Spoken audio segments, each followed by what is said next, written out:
Hello and welcome to another episode of Sustainability in Your Ear. It's the Earth911 podcast, and I'm Mitch Ratcliffe. Today we're joined by Elizabeth Sanderson, who's the Chief Marketing Officer at Sunflare, a manufacturer of solar panel technology and solar shingle technology. So if you've been familiar with talk about the Tesla roof that looks more like a regular roof than traditional PV, this is that technology. It's come to commercial users today, and they're working towards a homeowner release in a couple of years. Elizabeth, welcome to the show.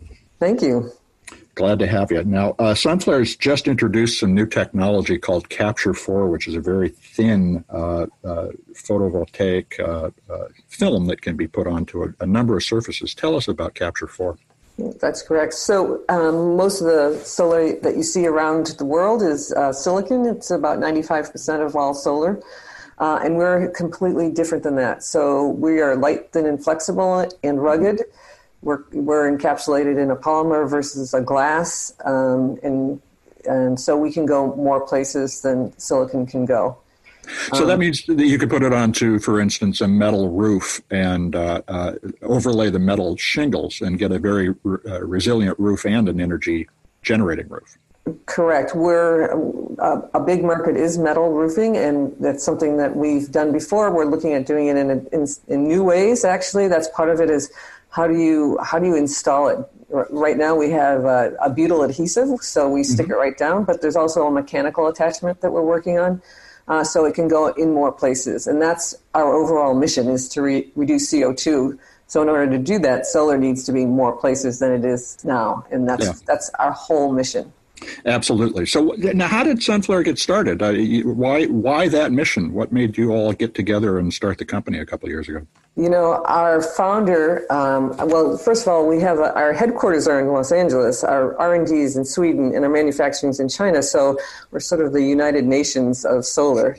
And our founder found the Swedish R&D people and started working together. His goal was to get into a technology that helped the world. I mean, that was as simple as when he woke up one day, he said, this is what I want to do. I want to get in high tech and I want to help the world.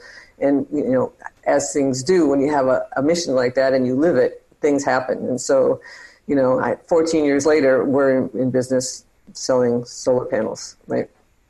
And as right now, your commercial offerings are really where you're focused. So you're doing buildings, apartment buildings, and commercial installations. What's that? Are there a lot of businesses and property owners looking to switch to solar now? Yes, it's one of those ever-changing and very exciting industries.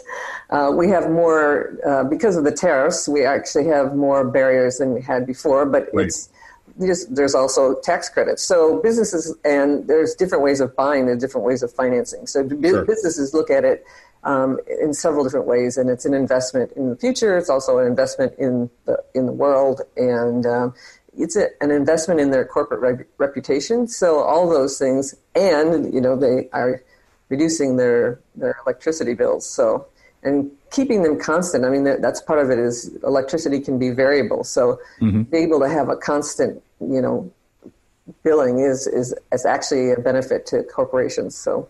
Well, and one of the things about the Capture 4 technology that I found really intriguing is its ability to capture more light at dawn and dusk and at various angles away from direct exposure to the south, which, you know, I've been looking at this for my own home, which is tipped about 8 to 10 degrees to the southwest, and therefore is about 15% less efficient than it would be if it was just facing the sun. Capture 4 has a sort of ability to get light at an angle and to use it. Tell us about that. Right. Because our chemical makeup is CIGS, which is copper, indium, gallium, and selenide, that reacts differently than silicon. It captures more light, more energy, converts more energy at low light. So it finds more of the sun to work with when it's, you know, when there's not as much sun around. Right. And that's how it works. And put. Well, and then the other thing that is interesting about the technology, the way you've put it together, is it's smart enough not to turn off a whole part of the roof when it seems to be unproductive. It can turn off individual tiles. How does that change how you would put the solar on the roof? Can you put more of it up there as a result? So we have what they call bypass diodes at each cell, which means if it's shaded, only the cell that's shaded turns off versus traditional solar where it will turn off a whole row or a good part of a panel. So, you can put these in more places because you get more energy yield because of that, right? That being said, if you have a chimney on a roof, you're gonna change the makeup of how that's not going to move. You know that every day that's going to happen. You're gonna put a different mix of solar on a roof because of that, right? We're looking at a residential tile as well. It's about 24 months out, but we will do sort of the active and inactive, and you might just put inactive cells next to that chimney because you know, right, and it's basically, you look at where the sun comes from. There are applications that actually, and algorithms that actually figure this out when you're going into an installation, and so we know where to put what. Yeah, I've been going through that review with my own home, and it's interesting to see how the different proposals analyze my house differently. In one case, it's clear that they were using a map from 2 years ago in which two trees that I have since cut down were right next to the house. So, there are a lot of variables here that people need to be aware of and help the vendor correct, too. Exactly. Yeah. Now, the other thing about the Capture 4 technology is it's extremely light. Tell us about the difference in weight between these two and their implications for what you can put it on. Right. So on a commercial roof where you have ballast or you have heavy frames, after installation we're 86% lighter.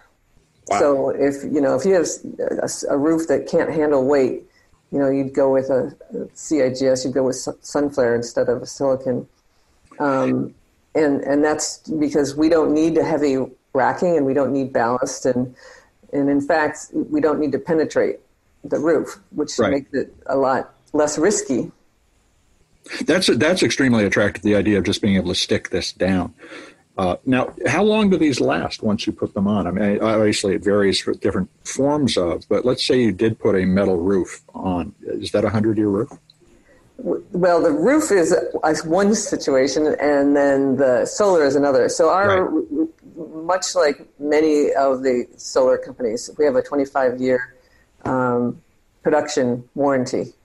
So this lasts for 25 years. The first 10 years is, we guarantee 90% of the productivity, and the last, 11 to 25, we are guaranteeing 80% of that electricity. So basically, for 25 years, you will have the power we say you're going to have. Right.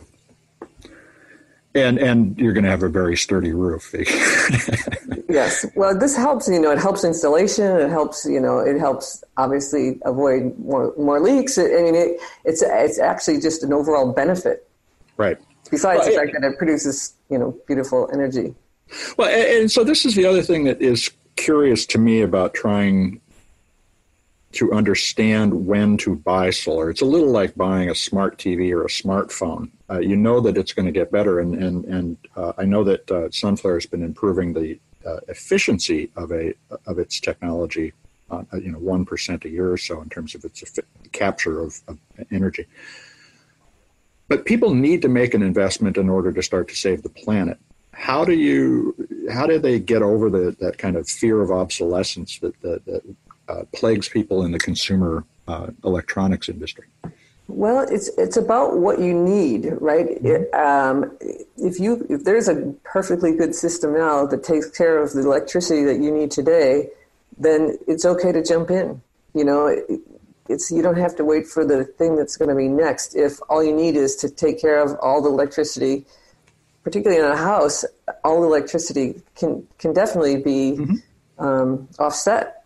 So So that's what I would say is if your needs are covered now, I jump in because, as you said, the planet is going away, and that's actually the biggest concern.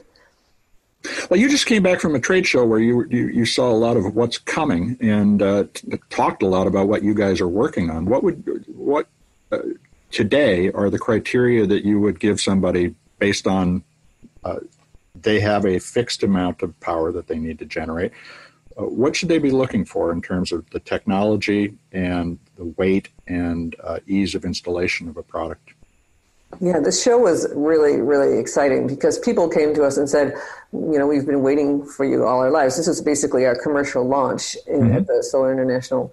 And so we had a conversation with a lot of people. What was interesting, and I'll get to your question, but what was interesting is the people that came to us, they needed to, we cap landfills. I don't know if people know that, but in the world, we cap landfills because you don't want the methane to release, right? So they asked us to put solar on the landfill covers, right? Because they can, because they're light, thin, and flexible. So here we have, sort of seen as a negative, and we can help turn that into a positive, right? Right. So, and there were so many applications like that. Some of them I can't talk about yet because we're in the works there. But so many applications like that where people saw areas where they have space and they want to turn it into a positive thing. That it was just heartening. It was just very exciting, actually. So that part of what I'd like to encourage people to do is think of where solar can go, and let us know. If you have an idea, just let us know. Because what we like to do, we're innovators. We want to look at where it's not and say, why isn't it there, and actually figure that out and fix it. And make sure that solar can be there in the future. That's what we wake up to do. So how do people get in touch with Sunflare? Basically, I would start with info@sunflaresolar.com, which is our website. That might sound a little cold, but actually I read everything. So you're actually writing to me. So think of me when you write. Okay. How should people address you? Should they say Elizabeth, or should they say to whom it may concern? No, you can say Elizabeth. Actually, I'm always happy just to, if you want to just email me. It's Elizabeth@sunflaresolar.com as well. Fantastic. And because it's about the conversation. It really is. It is indeed, and we're all in the process of learning, but we're learning in an environment where there's a great deal of urgency, and so yes, absolutely. Yeah. Well, Elizabeth, thanks very much for joining us on Sustainability in Your Ear today. We look forward to having you back and continuing to talk about how your technology is evolving. Thank you, Mitch. I appreciate it. Well, that's another episode of our Innovator Interviews on Sustainability in Your Ear. I'm Mitch Ratcliffe, and we'll be back soon with another episode. Take care, folks.